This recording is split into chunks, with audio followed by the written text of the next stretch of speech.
So if you want to strengthen your woodwind or brass embouchure, play less.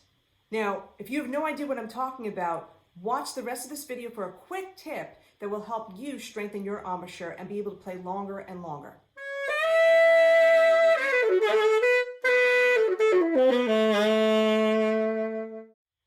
Hi, I'm Donna from DonnaSchwartzMusic.com, the site to boost your playing up to the next level. So I had a question from one of my subscribers, Pam, and this is what she writes.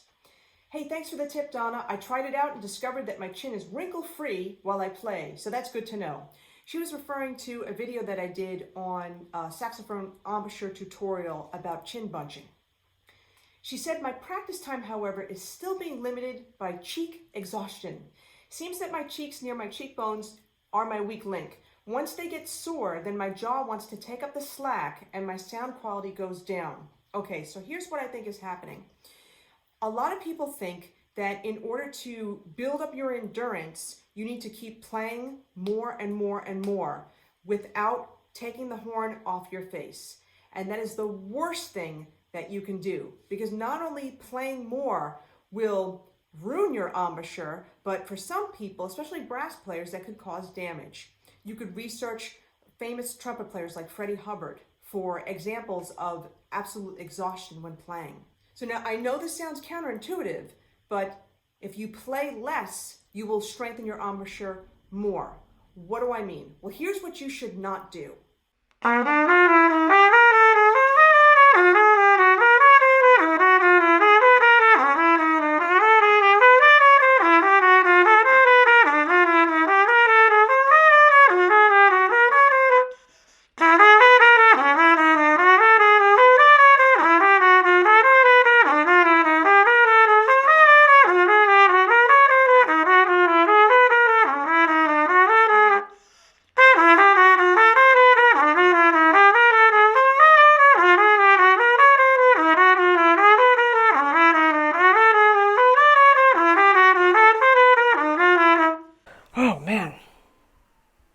Okay, so in that example, I was playing an exercise over and over and over again. I could have gone on longer, but I didn't want to make this too long. But let's pretend that I was a beginner player or maybe an intermediate level player, all right? That would have been a little too long to play without taking a break from playing. Here's what you should do.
So in the second example, I played the same example from before. I played it a few times and then I took the horn off my face, and then you notice I did the fingerings for the same example again. And I did the fingerings for the same amount of time that I played the example. I was resting as long as I played. So the big tip for you today, rest as much as you play. Let me give you an analogy. When you go to the gym, you don't do endless repetitions of one exercise to exhaustion.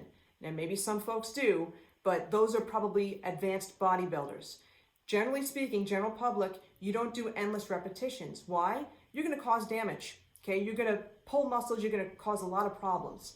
You don't want to do that with the very fine, sensitive muscles around your mouth, your embouchure muscles, okay? So when you're playing an exercise or when you're playing a song, when you're done, take the horn off your face and think about fingering the next exercise. You could also do ear training. You could do singing. You could do listening. You could do theory. There's so many things you can do.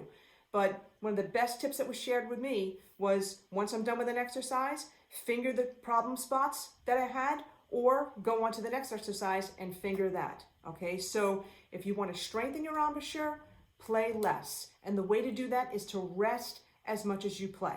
Now, if you've been playing for many, many years, you're going to be able to go longer and longer without having to, frequently rest.